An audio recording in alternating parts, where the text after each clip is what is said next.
नमस्कार, आप देख रहे हैं साधना न्यूज। मैं हूं अरुण सक्सेना और आखिरकार वो समय आ ही गया जब डॉक्टर मोहन यादव का बहुप्रतीक्षित मंत्रिमंडल का विस्तार हुआ है। मध्य प्रदेश में कैबिनेट का विस्तार हो गया है। 18 कैबिनेट मंत्री सहित 6 राज्य मंत्री, स्वतंत्र प्रभार और 4 राज्य मंत्रियों ने आज शपथ ले ली है। मंत्रिमंडल में पुराने और नए चेहरों को शामिल किया गया है। राज्यपाल ने सभी विधायकों को पद और गोपनीयता की शपथ दिलाई है। सोमवार सुबह सीएम ने राज्यपाल से मुलाकात कर मंत्री बनने वाले विधायकों की लिस्ट सौंपी थी। कार्यक्रम में बीजेपी के कई सीनियर नेता मौजूद रहे। देखिए हमारी एक खास। मैं ईश्वर की शपथ लेता हूँ जो विषय मध्य प्रदेश राज्य के मंत्री के रूप में मेरे विचार में लाया जाएगा वह मुझे ज्ञात होगा। उसे किसी व्यक्ति या व्यक्तियों को सबके सिवाय जबकि ऐसे मंत्री के रूप में अपने कर्तव्यों के सम्यक निर्वहन के लिए ऐसा करना अपेक्षित हो, मैं प्रत्यक्ष अथवा अप्रत्यक्ष रूप से संसूचित या प्रकट नहीं करूँगा।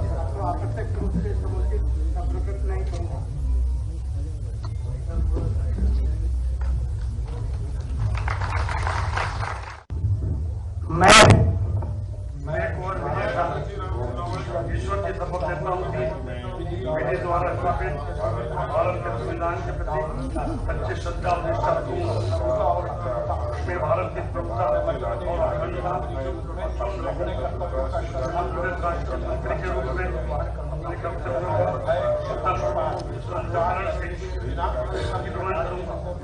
मैं भय या पक्षपात, अनुराग या द्वेष के बिना सभी प्रकार के लोगों के प्रति संविधान और विधि के अनुसार न्याय करूंगा। मैं कुमार विजय शाह ईश्वर की शपथ लेता हूँ कि जो विषय राज्य के मंत्री के रूप में मेरे विचार के लिए लाया जाएगा आपको मुझे ज्ञात होगा। उसे किसी व्यक्ति या व्यक्तियों को सबके सिवाय जबकि ऐसे मंत्री के रूप में अपने कर्तव्य के सुनने के निर्वहन के लिए व्यवस्था करना अपेक्षित हो। मैं प्रत्यक्ष अथवा अप्रत्यक्ष रूप से संसूचित या प्रकट नहीं करूँ।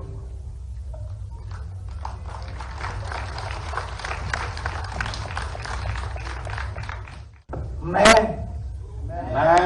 सेवक प्रद्युमन सिंह तोमर ईश्वर की शपथ लेता हूं कि मैं विधि द्वारा स्थापित भारत के संविधान के प्रति सच्ची श्रद्धा और निष्ठा रखूंगा। मैं भारत की संपूर्ण प्रभुता अखंडता रखूंगा। मैं मध्य प्रदेश राज्य के मंत्री के रूप में अपने कर्तव्यों का श्रद्धापूर्वक और शुद्ध अंतःकरण से निर्वहन करूंगा तथा मैं भय या पक्षपात, अनुराग या द्वेष के बिना सभी प्रकार के लोगों के प्रति संविधान और विधि के अनुसार न्याय करूंगा।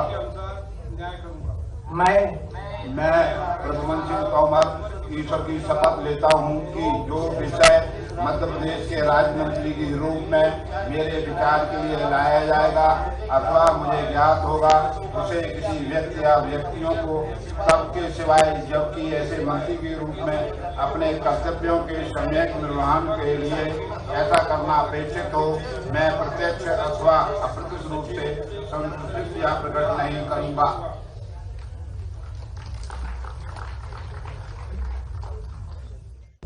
मैं संपतिया उनके ईश्वर की शपथ लेती हूँ कि मैं विधि द्वारा स्थापित भारत के संविधान के प्रति सच्ची श्रद्धा और निष्ठा रखूंगी। मैं भारत की प्रभुता और अखंडता अक्षुण्ण रखूंगी।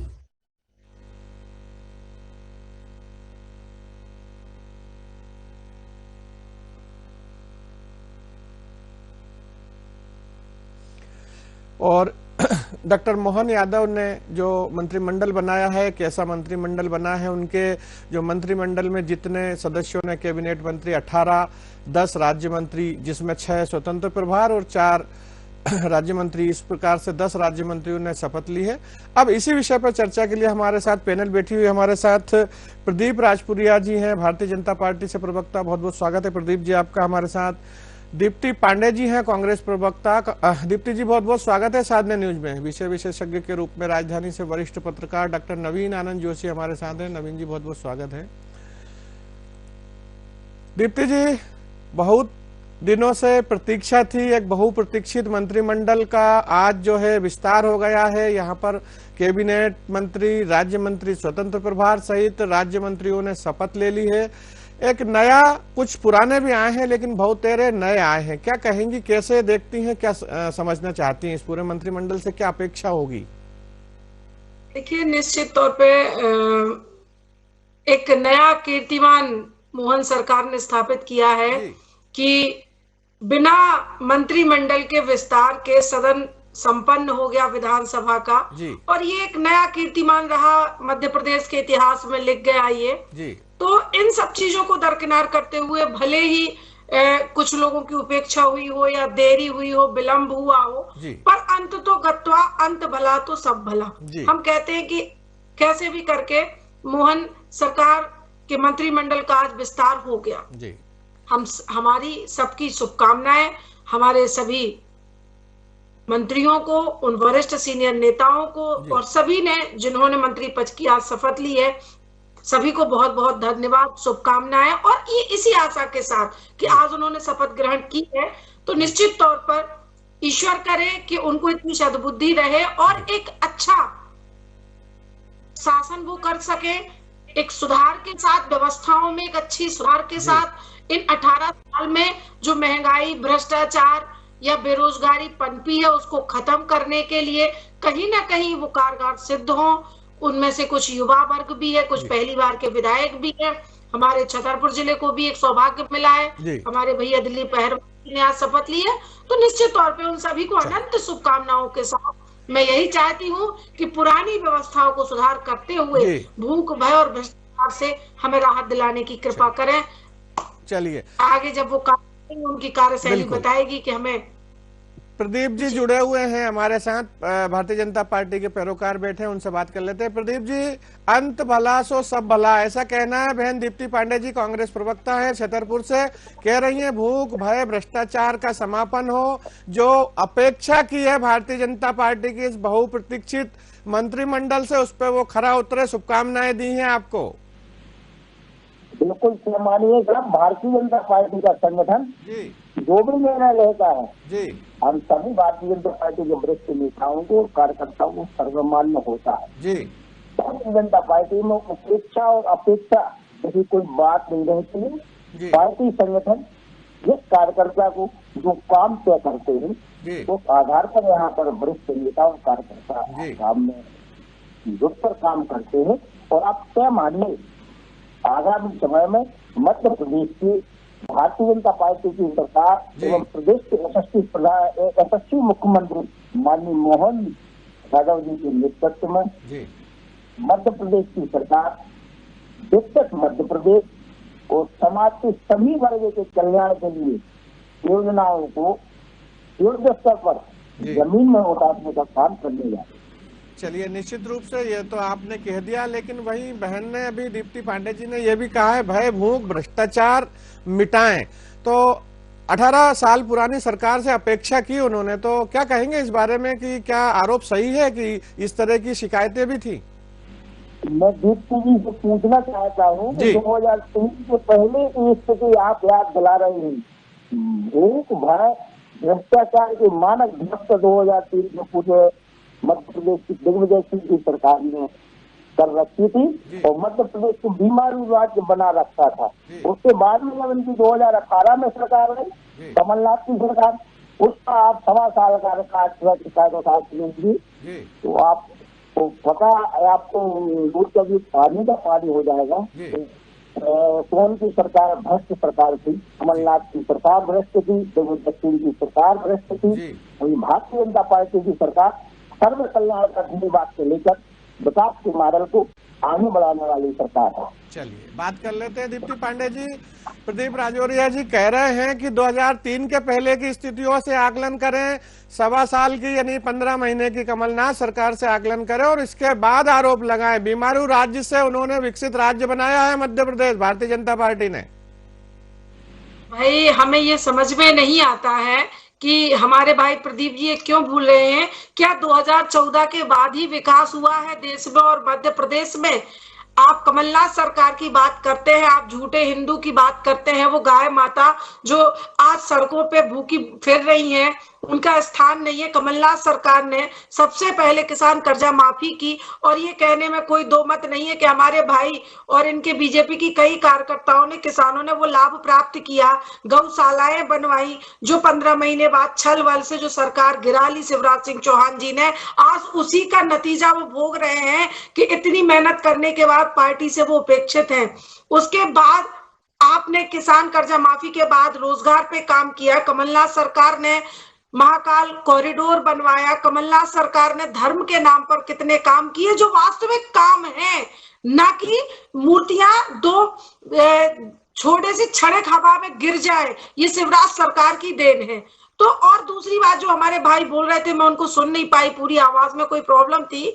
आप ये क्यों भूल जाते हैं कि कांग्रेस और कांग्रेस परिवार के जो भी हमारे नेता रहे हैं, जिनकी शहादत इस देश को बनाने में रही है, स्वतंत्र भारत के प्रथम प्रधानमंत्री पंडित जवाहरलाल नेहरू जी की तस्वीर विधानसभा से गायब कर दी जाती है।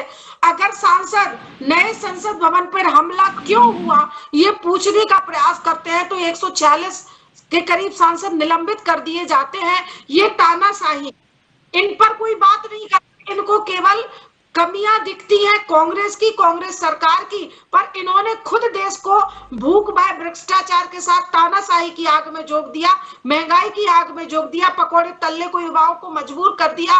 शिवराज सरकार में व्यापम घोटाला हुआ, व्यापम 2 हुआ, पटवारी घोटाला हुआ, नौकरियों के नाम पे पकौड़ा तला, इन पर ये बात नहीं करते। महिलाओं को अर्धनग्न देश में घुमाया गया, इनको इससे कोई सरोकार नहीं है, पर अगर इनसे बात करो तो ये कांग्रेस पे आ जाते हैं अपनी कमी छुपाने के लिए। बात कर लेते हैं आपके प्रश्न को, मूलतः हम फिर से प्रदीप जी के पास पहुंचाते हैं, पर उससे पहले चूंकि विषय पे आता हूं, मैं डॉक्टर नवीन आनंद जोशी जी आपके पास आ रहा हूं। आज डॉक्टर मोहन यादव ने अपना पूरा मंत्रिमंडल कर लिया है, उन्होंने अपनी टीम में जो सिपाही रखे हैं, अब देखना है कि वो कितने खरे उतरेंगे। कुछ पुराने चेहरों पे दाव खेला गया है, लेकिन अधिकतर नए चेहरे हैं। यहाँ पर एक खास बात है कि जो भारतीय जनता पार्टी ने अपने घोषणा पत्र में बात की थी कि हम महिलाओं को आरक्षण देंगे, तो यहाँ 5 मंत्रियों को भी महिला संवर्ग से लिया गया है। क्या देखते हैं डॉक्टर साहब, क्या स्वरूप है जो मंत्रिमंडल बन के आया है ये डॉक्टर मोहन यादव, और साथ में जिनके मन में एमपी है और जिस एमपी का मन में मोदी है, उनके उस पे खरा उतर पाएंगे? देखिए अरुण जी, यह मंत्रिमंडल काफी संतुलन और सामंजस्य के साथ बनाया गया मंत्रिमंडल है। आप इसमें यदि देखेंगे तो 28 में से 6 मंत्री पुराने लिए गए हैं, बाकी 22 चेहरे नए हैं, और उसमें क्षेत्र का भी ध्यान रखा गया है, जातिगत समीकरण भी, सोशल इंजीनियरिंग भी पूरी की गई है, और वो चेहरे जो पहली बार विधायक बन के आए उन्हें भी मौका मिला है। हालांकि 10 मंत्रियों को छोड़ा गया है, वो एक बड़ा सरदर्द रहेगा आने वाले दिनों में भारतीय जनता पार्टी, क्योंकि 10 मंत्री बहुत सीनियर थे। चाहे हम गोपाल भार्गव की बात कर लें, चाहे जयंत मलैया की बात कर लें, ये वो चेहरे थे जिनका मतलब ये मान के चले कि जिनके बगैर मंत्रिमंडल में काफी मुश्किलें आएंगी। भाई गोपाल भार्गव, भूपेंद्र सिंह, बिसाऊ लाल सिंह, ब्रजेंद्र प्रताप सिंह, हरदीप डंग, प्रभुराम चौधरी, उषा ठाकुर, ओम प्रकाश सकलेचा, इनको ड्रॉप करना, और इसके पहले मतलब जो नए चेहरे आपने लिए हैं, वो नए चेहरों में जो पहली बार आए हैं उनसे ये जरूर मिलेगा कि एक नया ऊर्जावान मंत्रिमंडल आपको प्रदेश में मिल रहा है। जैसे कि संपत्तिया उइके, निर्मला भूरिया, जो महिलाओं की आपने बात की उसमें महिलाओं को पर्याप्त स्थान है, और गौतम टेटवाल, दिलीप जायसवाल, लखन पटेल, प्रतिमा बागरी, कृष्णा गौर, मतलब भोपाल को भी अच्छा प्रतिनिधित्व है। मतलब राजधानी की बात करें तो 2 मंत्री यहाँ से बनाए गए हैं, तो संतुलन तो सब समान मतलब ऐसा रखा गया। ये 2024 का लोकसभा जो है उसको ध्यान में रखते हुए आपने कहा कि मोदी के मन में एमपी और एमपी के मन में मोदी, तो उसी थीम पर चुनाव लड़ा गया था, और उसी थीम को इस मंत्रिमंडल में भी आप देखिए रखा गया है। लोकसभा सारी कवर की गई है, कोई भी लोकसभा नहीं छोड़ी है, और खासकर जो प्रांत जिनकी हम बात करते हैं, चाहे महाकौशल ले लें, चाहे विंध्य प्रदेश ले लें, चाहे मालवा ले लें, निमाड़ ले लें, सभी को उन्होंने साधने की कोशिश की है। और इसके पीछे उद्देश्य यही है कि पूरी 29 सीटें चाहिए। मध्य प्रदेश में नारा लगा है कि 29 की 29 मध्य प्रदेश भाजपा को चाहिए, तो वो मोदी जी की जो वहां पर टीम है, जिस टीम ने मोहन जी को बीच में 2-3 राउंड दिल्ली के लगाए ना पड़े हैं, उसके पीछे उद्देश्य यही था कि पूरे सार गर्भित और ठीक ढंग से इसकी समीक्षा हो, और मंत्रिमंडल में बहुत संतुलन के साथ मंत्रिमंडल बने। अब रहा सवाल जो एक नया आज शाम से शुरू हो जाएगा, वो रहेगा इनके पोर्टफोलियो का। तो मैं समझता हूँ इसमें भी राय मशवरा हुआ होगा, और नहीं हुआ है तो आज रात तक ये कर लिया जाएगा और कल संभवतः मंत्रिमंडल में विभाग दे दिए जाएंगे। प्रदीप राजौरिया साहब जी, प्रदीप जी, चूंकि मंत्रिमंडल का गठन हो चुका है, 6 मंत्रियों के अलावा बाकी पूरी टीम नहीं है, ऐसे में धुरंधर यहाँ मंत्री भी आए हैं, बात कर लें कैलाश विजयवर्गीय की, बात कर लें प्रहलाद पटेल जी की और उनके साथ अन्य लोगों की। तो ऐसे में अब क्या लगता है, आप चूंकि सरकार के पैरोकार के रूप में बैठे, पोर्टफोलियो का क्या स्वरूप होना चाहिए? देखिए, मैं बताऊं जी, भारतीय जनता पार्टी का संगठन का निर्णय सर्वमान्य निर्णय रहता है जी। जो मध्य प्रदेश के भारतीय जनता पार्टी के माननीय मोहन यादव जी का जो मंत्रिमंडल गठन किया गया है, उसमें जो वरिष्ठ रह गए हैं वो हमारे सब भारतीय जनता पार्टी के वरिष्ठ नेता हैं, आप सभी के मार्गदर्शक दल है। और निश्चित रूप से भारतीय जनता पार्टी के संगठन में ऐसे हमारे वरिष्ठ नेताओं की ऊर्जा कहाँ किस स्थान पर किसके अनुरूप ऊर्जा का उपयोग करना है वो तय किया होगा। और निश्चित रूप से भारतीय जनता पार्टी संगठन हर कार्यकर्ता को, हर वरिष्ठ नेता को काम देता है। और आप तय मानिए, इस बार लोकसभा चुनाव में आगामी समय में होने जा रहे मध्य प्रदेश के 29 लोकसभा क्षेत्रों में से भारतीय जनता पार्टी प्रचंड बहुमत से विजयी होने जा रही है। चलिए प्रदीप जी, यहाँ बहन दीप्ति पांडे जी ने एक सवाल और दाग दिया था, उस पर मैं आना चाहता हूँ। उनके अनुसार अभी भी जो है कानून व्यवस्था सुचारू नहीं है, महिलाओं को अर्धनग्न घुमाने का मामला हो, या अभी उन्होंने आरोप लगाया कि पड़ोसी जिले में एक महिला को उसके जेठ ने आज जिंदा जला दिया। तो महिला अत्याचार नहीं रुक रहे हैं, ऐसा कहना चाह रही है दीप्ति पांडे जी? आप 2003 के पूर्व की स्थिति उठा लीजिए और 2000 में दूर मिल जाइए। आप 2018 में जो मध्य प्रदेश में कांग्रेस की कमलनाथ की सरकार के 5 साल का कार्यकाल उठा लीजिए, उससे आपको ग्राफ मालूम चल जाएगा। हमारे यहाँ भारतीय जनता पार्टी में सख्त कानून के आधार पर नियम बनाए जाते हैं, कठोर से कठोर तक सजा दिलाने का प्रावधान भारतीय जनता पार्टी की सरकार ने की। महिलाओं के हित में अनेक लोक कल्याणकारी योजनाएं चलाकर महिलाओं को सशक्त बनाने का कार्य भारतीय जनता पार्टी की सरकार कर रही है। महिलाओं के लिए लोक कल्याणकारी योजना चलाई है दीप्ति जी, ऐसा कहना है प्रदीप राजौरिया जी का। देखिए, इन लोगों में एक बड़ी कमी ये है कि अगर इनसे कोई करते हैं तो ये सीधा तत्काल कांग्रेस, कमलनाथ और नेहरू जी पे चले जाते हैं। ये अपनी नाकामी छुपाने के लिए, अरे जो सत्ता में बैठे हुए लोग हैं वो जिम्मेदार होंगे, जो पहले लोग हों वो जिम्मेदार होंगे। तो दीप्ति जी कोई एक सूत्र इनको दे दीजिए भारतीय जनता पार्टी वालों को कि ये कम से कम नेहरू, दिग्विजय सिंह और कमलनाथ को छोड़ दें, कोई एक सूत्र दे दीजिए आप ही। में इनके सपने में नेहरू, दिग्विजय सिंह, कमलनाथ आते हैं, क्योंकि ये जो भारतीय जनता पार्टी है इसको भारतीय झूठ पार्टी और जुमला पार्टी कहते हैं। इनका एक ही सूत्र है, झूठ बोलो, बार बार बोलो और जोर से बोलो, और अपनी नाकामी छुपाने के लिए आप प्रश्न कुछ भी करो और उत्तर ये नेहरू पे ले जाएंगे, उत्तर ये कांग्रेस पे ले जाएंगे। इनके घर में इनको ये नहीं बताया जाता है कि भैया बीजेपी और कांग्रेस से दलगत राजनीति से ऊपर उठकर आप देखिए, जब देश की इतिहास को पढ़िए, व्हाट्सएप, फेसबुक, यूनिवर्सिटी को छोड़िए, देश को आजाद कराने में कांग्रेस की जो भूमिका थी, अगर स्वतंत्र भारत प्रदान किया तो उसमें हम लोग भी सांसें ले रहे हैं स्वतंत्रता की। उन नेहरू की शहादत को, उन इंदिरा जी की शहादत को, राजीव जी की शहादत को भूलिए मत। राजनीति की शुचिता, राजनीति का जो एक अच्छा दृष्टिकोण है वो भारतीय जनता पार्टी से कोसों दूर है। और मैं चाहती हूँ कि अटल की भावना को लाए, जी अटल जी को हम नमन करते हैं, उनकी पार्टी के लोग हैं, कम से कम उनके पद चिन्हों पर तो चले। चलिए प्रदीप जी, झूठ बोलो, जोर से बोलो और जम के बोलो, ऐसा आरोप लगाया है। लेकिन वहीं अटल बिहारी जी वाजपेयी जो भारत रत्न है, पूर्व प्रधानमंत्री, उनको नमन भी किया है, उनकी शुचिता की राजनीति का जो है स्वागत भी किया है। देखिए, मैं आपको बताऊं, देश को आजाद कराने में केवल नेहरू परिवार का कोई भूमिका नहीं है। भारत माता के लाखों असंख्य और पुत्रों ने अपनी प्राणों की आहुति दी, तब जाके देश आजाद हुआ है। नेहरू जी की बदौलत पाक अधिकृत काश्मीर बना, नेहरू जी की बदौलत डॉक्टर भीमराव अम्बेडकर को भारत रत्न दिलाने दिया, नेहरू जी की बदौलत डॉक्टर भीमराव अम्बेडकर को हराया गया लोकसभा चुनाव से। यहाँ बात कर ली, आप यहाँ दिग्विजय सिंह की सरकार में देखिए 2003 के पूर्व आप जब तक रहेगा दिल्ली घर घर बजेगी रोडे दिखा दीजिए 2003 के पहले। आप क्या बात कर रहे हो? भारतीय जनता पार्टी की सरकार सर्व कल्याण का विभाग को लेकर काम करने वाली सरकार है। आज जो मध्य प्रदेश में विकास का मॉडल आपको दिखाई दे रहा है वो भारतीय जनता पार्टी की सरकार की देन है।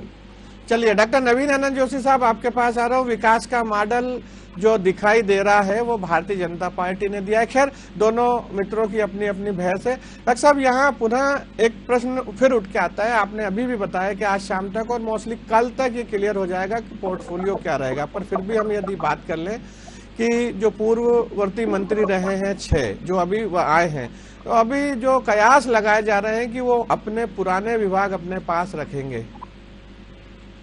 जी ये बात सही है कि अनुभवी मंत्रियों को इस बार विभाग महत्वपूर्ण दिए ही जाना है, चाहे वो केंद्र में राजनीति करने वाले प्रहलाद पटेल हों, कैलाश विजयवर्गीय हों या राकेश सिंह जी भी बड़े नेता हैं, तो उनको तो भारी भरकम विभाग दिए ही जाना है। लेकिन डॉक्टर साहब यहाँ जो सूचनाएं प्राप्त हो रही हैं उसमें जो कैलाश विजयवर्गीय जी है उन्होंने गृह मंत्रालय लेने में अरुचि दर्शाई है। तो ये मान के चलिए कि यदि वो गृह मंत्रालय नहीं लेते हैं तो उसी स्थिति में प्रहलाद पटेल एक कद्दावर नेता हैं और वो कैपेबल भी हैं कि वो मध्य प्रदेश के गृह विभाग को संभालें। और ऐसे में कैलाश जी अपना पुराना पसंदीदा विभाग उनके हैं लोक निर्माण विभाग और नगरीय प्रशासन, तो शायद वो उस तरफ चले जाए। देखिए ये काम जो करना है ये मोहन जी को उनके जो आला कमान है उनके साथ बैठ करके तय करना है। लेकिन जो कयास की बात आप कर रहे हैं मुझे ऐसा लगता है कि कहीं ना कहीं रुचि व्यक्ति में होती है। जैसे वित्त में जिसकी रुचि है तो मैं समझता हूँ चेतन कश्यप और जगदीश देवड़ा में से कोई एक वित्त में जाना पसंद करेंगे, और बाकी जो नए लोग हैं उनको राज्य मंत्री के रूप में जिनको स्थान मिलेगा वे किसी भी विभाग को साथ देख सकते हैं। और मुख्यमंत्री जी मुझे लगता है ऐसा कि जीएडी जो सामान्य प्रशासन विभाग है, विमानन है, जनसंपर्क है, वो शायद अपने पास रखें। और यदि हम बात कर ले बाकी इनाल सिनेरियो जो अभी मध्य प्रदेश का है तो मुझे नहीं लगता कि जिस तरह से ये जो फार्मूला चला है कोई रुचि मतलब मनपसंद का बात हम भूल जाए। ऐसा होगा कि इसमें कहीं न कहीं केंद्र से ही इस तरह के निर्देश आएंगे, उस निर्देश का ही पालन होगा। डॉक्टर साहब बिल्कुल निश्चित रूप से केंद्र से निर्देश आएंगे, रिमोट की सरकार है ऐसा कांग्रेस भी हमेशा आरोप लगा रही है। लेकिन यहाँ मैं फिर से आपके पास कहना चाहूँ जीएडी तक तो समझ में आता है, लेकिन यदि जनसंपर्क जैसा विभाग मुख्यमंत्री अपने पास रख लेते हैं जो कि कुल मिला के एक पीआर बढ़ाने का विभाग होता है तो वो तो किसी मंत्री को देना चाहिए। डॉक्टर साहब आप भी देखते हैं कि एक मुख्यमंत्री से मिलकर उस जनसंपर्क विभाग की बातें रखना, सरकार की योजनाओं को सामने रखना बड़ा दुष्कर हो जाता है। देखिए जनसंपर्क यानी छवि बनाने वाला विभाग होता है और वो मुख्यमंत्री जी अभी तक जो पुराने हम इतिहास की बात करें तो ज्यादातर मुख्यमंत्रियों ने भले कैबिनेट अपने पास रखा हो लेकिन राज्य मंत्री जो जनसंपर्क का था वो नया बनाया जाता था। और अभी हाल फिलहाल तो हमारे शिवराज सिंह जी जब मुख्यमंत्री थे तो उन्होंने राजेंद्र शुक्ला जी को बाद में लाए लेकिन उन्हें जनसंपर्क मंत्री का दायित्व दिया था। और उसके पहले भी हम नरोत्तम मिश्रा जी के पास रहा, उसके पहले नरेंद्र सिंह जी तोमर, जब उमा भारती के समय से शुरुआत करें तो उन्हें अपने पास नरेंद्र सिंह जी के पास रखा, फिर मानवेंद्र सिंह जी भी आए, फिर तो लगातार लक्ष्मीकांत शर्मा जी के पास भी रहा। तो ये जनसंपर्क विभाग ये बात सही है कि बहुत महत्वपूर्ण विभाग है और इससे सरकार की प्रतिष्ठा पूरे 52 विभागों की जो इमेज मेकिंग का काम होता है वो जनसंपर्क विभाग के माध्यम से होता है। तो जाहिर है कि वो किसी अनुभवी व्यक्ति के पास होना चाहिए। और यदि मुख्यमंत्री जी अपने पास रख लेते हैं तो ये जरूर है कि उनके पास फिर वो क्योंकि समय के साथ वो उनके साथ व्यस्तताएं बहुत होती हैं और इस विभाग को समय देने की स्थिति नहीं रहती है। लेकिन मैं ऐसा मान रहा हूं कि यदि गृह विभाग के साथ साथ जनसंपर्क किसी व्यक्ति के पास जाता है तो ये थोड़ा तालमेल बैठ जाता है इसमें। तो संभावना व्यक्त की जा रही कि किसी वरिष्ठ व्यक्ति को ही ये विभाग। चलिए प्रदीप राजौरिया साहब आखिर कब तक हो जाएगा विभागों का बंटवारा, क्या कहेंगे? चूंकि नीति तो यही है कि सबकी राय शुमारी होती है, आपने भी बोला है, परंतु फिर भी एक आपसे सुनना चाहते हैं कि विभाग कब तक मिल जाएंगे, क्या संभावनाएं हैं? देखिए, मध्य प्रदेश के यशस्वी मुख्यमंत्री माननीय श्री मोहन यादव जी का विभागों का बंटवारा वित्त अधिकार होता है। मध्य प्रदेश के भारतीय जनता पार्टी के संगठन और प्रदेश के यशस्वी मुख्यमंत्री जी जो अभी नव बड़े हैं, अभी जो मंत्रिमंडल है, इनको भी जो काम विभाग मिलेगा, जो भी काम मिलेगा, सभी मंत्री संकल्पबद्ध है कि समाज के सभी वर्गों के लिए लोक कल्याणकारी योजनाओं के माध्यम से एवं मध्य प्रदेश को विकसित। इस विषय में तो प्रहलाद जी उन्होंने शपथ ले ली है प्रदीप जी, बनाने के लिए तैयार। प्रदीप जी वो तो शपथ ले ली है कि वो बनेंगे और काम करेंगे। मैं तो आपसे ऐसा जानना चाह रहा था हमारे दर्शकों के लिए कि आखिर विभागों का बंटवारा कब तक हो जाएगा? मैंने बताया ना आपको, मध्य प्रदेश के यशस्वी मुख्यमंत्री माननीय मोहन यादव जी एवं मध्य प्रदेश भारतीय जनता पार्टी के संगठन से जो भी निर्णय आएगा, अति शीघ्र निर्णय आएगा और मंत्रियों को विभाग अति शीघ्र हो गया। चलिए, निश्चित रूप से अति शीघ्र निर्णय आएगा और अच्छा निर्णय आएगा। भारतीय जनता पार्टी की डबल इंजन की सरकार रोड मैप तैयार कर लिया। मध्य प्रदेश को विकसित मध्य प्रदेश और समाज के सभी वर्ग के लोगों को लोक कल्याणकारी योजनाओं के माध्यम से लाभ दिलाने के लिए रोड मैप तैयार है। बिल्कुल। डिप्टी जी, चूंकि समय कम है, संक्षेप में आपका कमेंट चाहूंगा कि मंत्रिमंडल शीघ्र बनेगा, कब बनेगा ये नहीं है, क्योंकि माननीय डॉक्टर मोहन यादव जी और संगठन ने तय कर लिया है, पर आ जाएगा। देखिए, निश्चित तौर पे हम आप सब जान रहे हैं कि जब तक दिल्ली दरबार में कूच नहीं होगी तब तक कहीं कोई स्थिरता नहीं है। निश्चित तौर पर जो मोदी साहब चाहेंगे वही होगा और जो ये जनता कह रही है वो बिल्कुल सत्य है। मध्य प्रदेश कुछ नहीं होना, सरकार दिल्ली से चलेगी मध्य प्रदेश की। मोदी जी जो चाहेंगे, शाह जी जो चाहेंगे वो होगा, किसी को कुछ भी नहीं पता। तो हम तो यही शुभकामनाओं के साथ यही उम्मीद करेंगे कि एक बार फिर भूख, भ्रष्टाचार और महंगाई से राहत दिलाने का हमारे सारे मंत्री करें। धन्यवाद जी। डॉक्टर साहब, आपने सुना, शीघ्र आएगी, लेकिन कब आएगी ये नहीं। दूसरा, बहन जो दीप्ति हैं वो भी आरोप लगा रही है और कांग्रेस हमेशा कहती है कि जो मोदी, शाह और नड्डा चाहेंगे वही यहाँ पे तीनों प्रदेशों में होगा। राजस्थान की बात कर लें, छत्तीसगढ़ की बात कर लें और ये मध्य प्रदेश की। एक संक्षिप्त कमेंट्स हमारे दर्शकों के लिए आपसे भी, स्वस्थ और संक्षिप्त। देखिए, ये बात सही है कि 13 दिसंबर को मोहन जी ने शपथ ली थी, तो उसके बाद उनके 2 उप मुख्यमंत्री के अतिरिक्त अब बात जाकर के 12 दिन बाद यदि मंत्रिमंडल का विस्तार हुआ है तो अपेक्षा है सरकारी कामकाज रुका हुआ सा है तो उसमें तेजी आए, गति आए। इसलिए जल्दी से मंत्रिमंडल का पोर्टफोलियो डिसाइड हो जाए और जितनी जल्दी हो सके काम शुरू हो, ताकि जनता एक लंबे समय से अपने कामों के लिए लेकर के प्रतीक्षारत है तो वो काम पूरे हों।